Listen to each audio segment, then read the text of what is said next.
Joining me now, we have Michael Cohen, President Trump's former personal attorney, podcaster, author, now NFT creator. Michael, some of the best-selling NFTs have been CryptoPunks, Bored Apes, and other artistic works. Who do you imagine wants to buy your prison badge? Oh, I'm not 100% certain. This is a new world for me. NFTs really started to get together when I was at Otisville.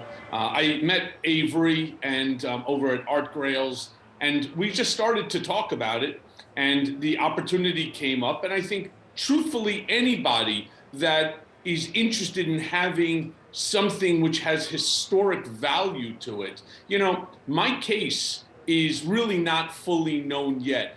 It's one of the reasons why I actually wrote Disloyal while I was there, other than, of course, to pass some time.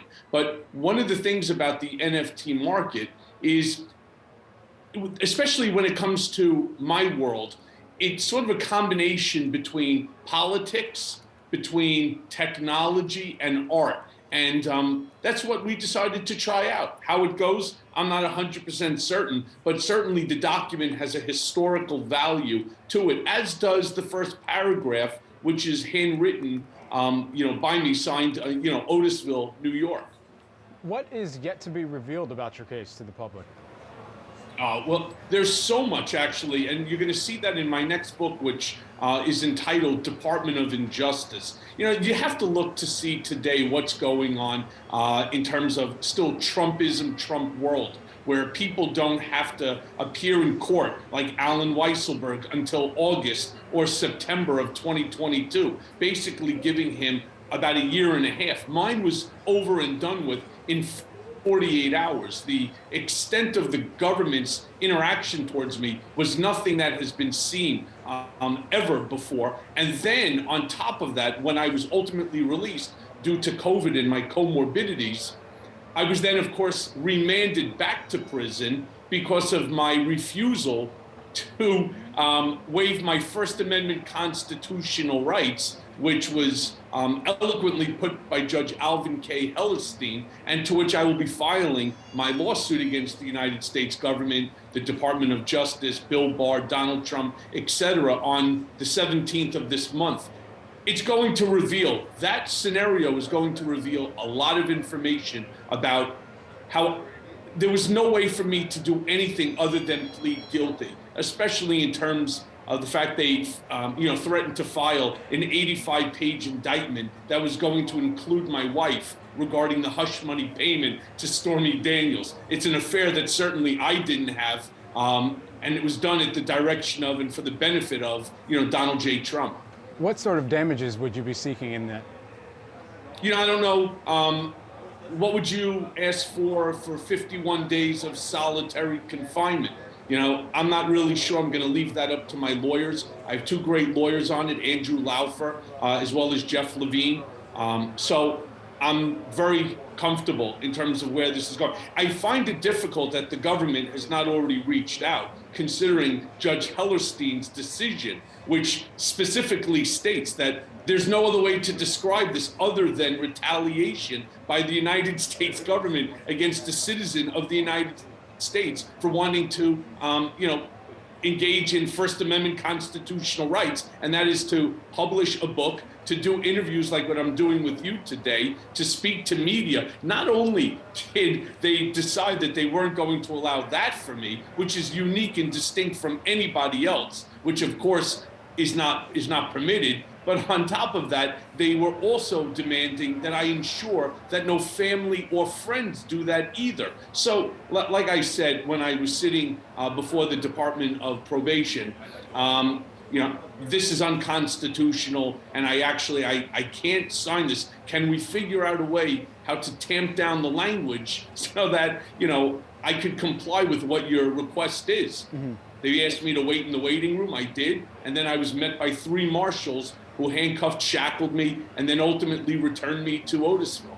And so in the meantime, we have a prison-based NFT. Why the need to profit off of your own conviction right now?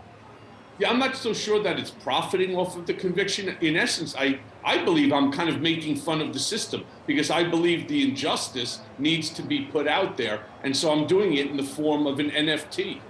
And so earlier this week, an NFT of Sequoia Capital's 2005 YouTube memo disclosing their investment sold for $877,000. Given some of what you also have seemingly, would you ever consider turning prior emails or other personal items, perhaps something from your Trump days, into NFTs? Yeah, I would, and I have about 1,000 documents, including ones signed by Donald that I actually penned, including like his 2011 decision not to run for the presidency, or a letter that he had sent to, at the time, President Obama, castigating him for his behavior with China, which is, actually quite humorous. I have an enormous number of documents, including, the check, not the original check, but the check that was used at my House Oversight Committee hearing, showing Donald Trump's signature on the hush money repayment to me of $35,000 per month. Okay, and with regard to what we've seen most recently, I mean, obviously you've been seen with several high-profile figures. You've been seen taking coffee meetings with Kanye West. Are we also to assume that you're working on an NFT with Ye, and how did this unlikely connection come to be? Well, you see, unfortunately, what you're doing is something that the media did, is you're running off of your belief. No, I'm not doing an NFT with Ye. And I wish he would. I'll probably ask him the next time I see if he wants to do something with it. That's not what I'm doing with him, and the nature of our relationship and what I'm doing for him is not something I intend to disclose at the moment. Understood. And not assuming anything, just connecting dots here. Yesterday, we do know former President Trump lost an appeal to shield documents from the January 6th House committee. Trump is expected to ask the Supreme Court to overturn the ruling. Do you believe that the Supreme Court of the United States will hear the case? No, I don't. First of all, the executive privilege, it's pretty clear, does not belong to Donald. It belongs to President Biden. Somewhere along the line, somebody has to tap Donald on the shoulder and tell him, "Hey, pal, you lost. It's time to stop, and it's time to stop the big lie," right? Which is just the fact that he won the election. It was stolen from him. There are so many still Americans out there, these Trump supporters, these individuals that are stuck like I once was in the cult of Donald J. Trump, that will actually fight you if you state that Donald is not the president of the United States right now. I don't understand what they're thinking. Clearly, they see President Biden stepping out of the White House, holding press conferences. Underneath in the chyron, it states, specifically, Donald Trump is not the president. It states President Joseph Biden. So why they're doing it, I have no idea. Do I think that he's going to win this case? No.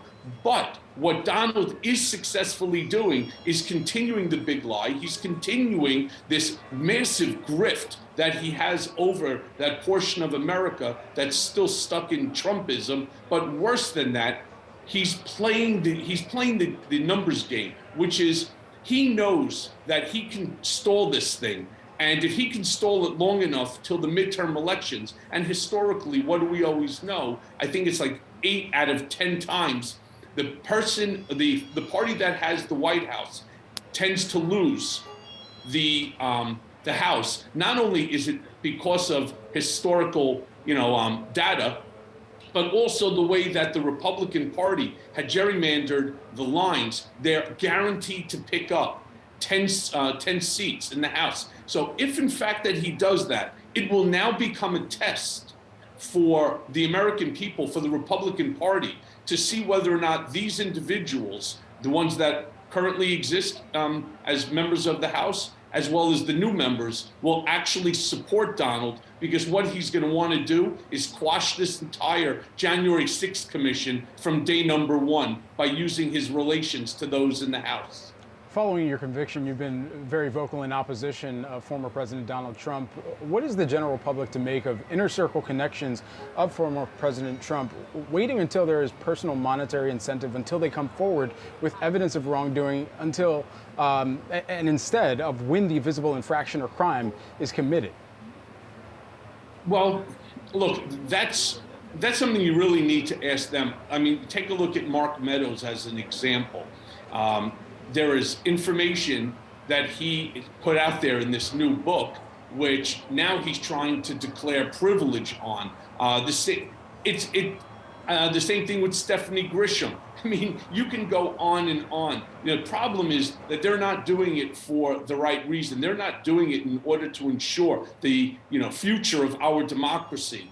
They're really, as you stated, they're doing it for profit, and I'm not a fan of any of them. Michael Cohen, former personal attorney to President Trump, podcaster, author, and NFT creator. Thanks for joining us today, Michael. Appreciate it.